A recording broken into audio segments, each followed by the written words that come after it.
તો જય માતાજી ગાઈસ। તો આજે હું કોઈક નવી સબ્જી બનાવું છું, તો તમે બધા એન્ડ સુધી જોજો અને હું બનાવું છું એ ગાઈસ તમે જોઈ લેજો।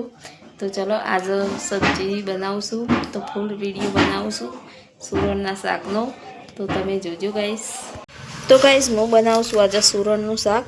જો સુરણનું શાક પહેલાં ધોઈ નાખવાનું। સુરણ પહેલાં સોલી દેવાનું, બહુ એના પર માટી હોય તો સોલી દેવાનું અને ધોઈ દેવાનું સરસ રીતે। 2-3 પાણી ધોઈ દેવાનું એટલામાંથી અંદરથી માટી કચરો આવે નહીં, નકર તમારો શાકમાં કચર પચર થશે। તો ચાલો ગાઈસ સુરણનું શાક સમારી અને હું મસ્ત ધોઈ લીધું છે। તો ગાઈસ લસણ પણ કૂટી દીધું, મરચાં સમારી દીધા છે, ગરમ કરવા મૂકી દીધું છે। તો ચલો આપણે બનાવીએ આજે સુરણનું શાક। તો ગાઈસ તેલ તો મેં ગરમ કરવા મૂકી દીધું છે। જુઓ આપણું તેલ ગરમ થઈ રહ્યું।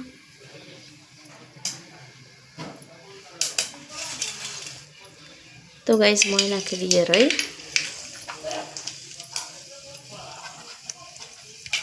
આપણી કકડી જાય છે। જુઓ મસ્ત અવાજ આવે ને ચટપટ।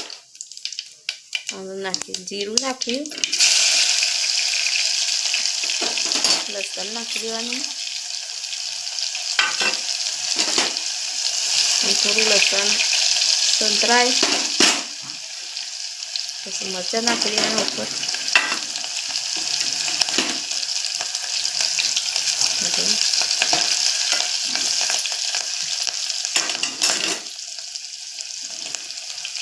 તો ગાઈસ મરચાં શેકાઈ જાય પછી આપણે સુરણનું શાક નાખી દેવું। તો ગાઈસ જો સુરણનું શાક લઈ લીધું છે। તો જુઓ લસણે શેકાઈ ગયું છે અને મરચાં શેકાઈ જશે। તો ચલો સુરણનું શાક નાખી દઈએ। થોડું હલાવી દેવાનું એટલે મરચાં ચોટી જાય।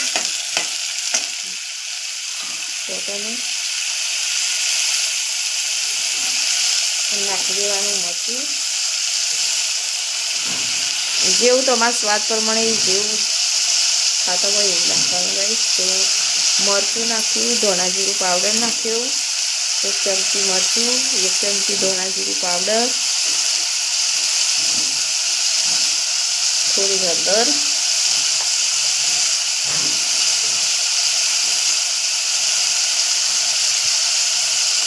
માપસર મીઠું। મીઠું તો તમારા જેવું માપ હોય એવું નાખવાનું ગાઈસ। હળવી દેવાનું મસ્ત રીતે। જુઓ મસ્ત હળવી દીધું।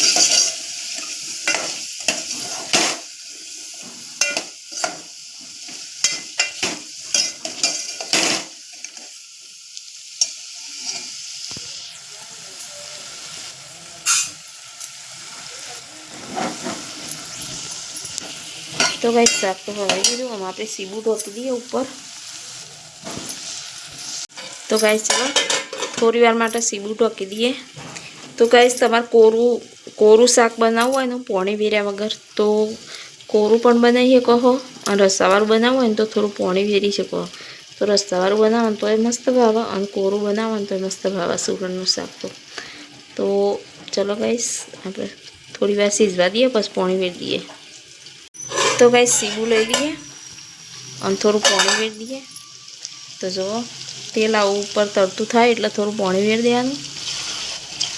હું 1 પાલું પાણી વેરું છું, મારે તો 1 પાલું પાણી બહુ થઈ ગયું, આટલું તો મારે ચાલશે।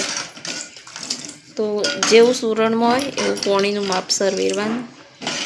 થોડું વધારે હોય તો તમે થોડું વધારે પાણી વેરી શકો, પણ મારે તો અમારે 2 જણાનું મેં બનાવ્યું તો મેં થોડું પાણી વેર્યું હોય 1 પાલું। તો ચલો ગાઈસ પાણી તો વેરી દીધું, અંદર પછી ઢોકી દઈએ, સીવું ઢોકી દઈએ અને મીડિયમ ગેસ ઉપર રાખવાનું એટલે શાંતિથી ચડી જાય। અને તમે એકદમ કોરું શાક પાણી વેર્યા વગર બનાવો તો ગેસ ધીમો રાખવાનો, એકદમ ગેસ ધીમો રાખવાનો તો ફટાક દઈને ચડી જાય। તો ચલો શાક ચડી જાય એટલે બતાવીએ। ગાઈસ હું તો અત્યારે બનાવું છું લસણની ચટણી। તો જુઓ આપણે હળદીથી લસણ કૂટી દઈએ, મોટું મોટું હું તો કચરું લસણ કૂટું છું આમ તો એવું ભાવે હા. તો ચલો ગાઈસ આ લસણ આપણે કૂટી દઈએ ને એનું શું કરું. તો ગાઈસ હું જો લસણ કૂટી નાખ્યું, મને ધોના જીરું પાવડર નાખ્યું, જીરું નાખવાનું, મીઠું અને મરચું નાખ્યું. હું કાશ્મીરી મરચું નાખ્યું, કાશ્મીરી મરચું નાખ્યું તો કેવું લાગે બસ તરી લેવાનું. તો ચલો ગાઈસ આપણી ચટણી તૈયાર થઈ ગઈ હોય તો અમે તરી લઈએ. તો ગાઈસ લસણની ચટણી બનાવવા માટે હું તેલ મૂકી દીધું છે ગરમ કરવા. ધીમા તાપે બનાવું ને સ્ટીલની તપેલી બળી જાય તો ગેસ ધીમો રાખવાનો. અને આપણી ચટણી તો બનાવી દીધી હે. તો ચલો તેલ ગરમ થાય એટલે પછી રાઈ નાખવાની, થોડું જીરું નાખવાનું, સ્વાદ મસ્ત હે. તેલ તો ગરમ થઈ ગયું છે, મેં થોડી રાઈ નાખી દીધી હે અને નાખી દીધું. તો આપણી લસણની ચટણી અમે નાખી દઈએ અંદર. તો ગાઈસ જો હું મરચું નાખી દીધું તેલમાં. અને હું આવું કચરું મરચું રાખવું છે એમ કે મને ચટણી ભાવતી નહીં, પણ હું લસણની ચટણી ખાઉં એટલે લસણ મેળીને ખાઉં. હું તો ચટણી ખાતી નહીં, પણ અંદરથી લસણ થોડું લઈ અને ખાવું. મને નહીં ખવાતી ચટણી. તો ગાઈસ ચટણી આપણી તૈયાર થઈ જઈએ. જો આવું શેકાવા દેવાનું એટલે આપણી ચટણી તૈયાર થઈ જાય. તો ગાઈસ લસણની ચટણીનો વિડીયો કેવો લાગ્યો તો જરૂર જણાવજો કોમેન્ટ કરી. તો ચલો આપણી લસણની ચટણીએ થોડી વાર સીજવા દેવાનું. અંદર પોણીમાં થાય ને, અંદર પોણીમાં એ બળી જાય, ઉપર તેલ આવું તરતું ઉપર આવી જાય ને એટલે પછી ગેસ બંધ કરી દેવાનો. તો જુઓ ગાઈસ ચટણી આપણી તૈયાર થઈ જશે. અને હજી સુરણનું શાક પણ ચરે હા. સુરણનું શાક ચરો એટલે ઘરે હું ચટણી બનાવી દીધી. તો ગાઈસ ચટણી કેવી લાગી કોમેન્ટ કરીને જરૂર જણાવજો. ગાઈસ જો શાક મસ્ત ચડી ગયું છે. હજી થોડું પોણી રસો વધારે પર મને તે થોડું વાર રહેવા દઉં. શાક તો એકદમ ચડી ગયું. આમ જોઈ લેવાનું જમજો, આમ જોઈ લેવાનું બબે મસ્ત થઈ ગયું. તો ગાઈસ શાક તો મસ્ત ચડી ગયું છે.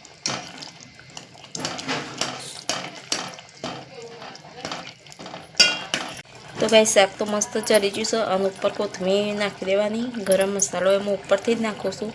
તો ઉપરથી ગરમ મસાલો કોથમીર બે નાખી અને ગેસ બંધ કરી દેવાનો અને પછી જમવાનું. તો ગાઈસ મારો વિડીયો કેવો લાગ્યો લાઈક કરો, કોમેન્ટ કરો અને ચેનલને સબસ્ક્રાઈબ કરી લેજો. કે મેં સુરણનું શાક છે એવું બન્યું. તો ચલો ગાઈસ.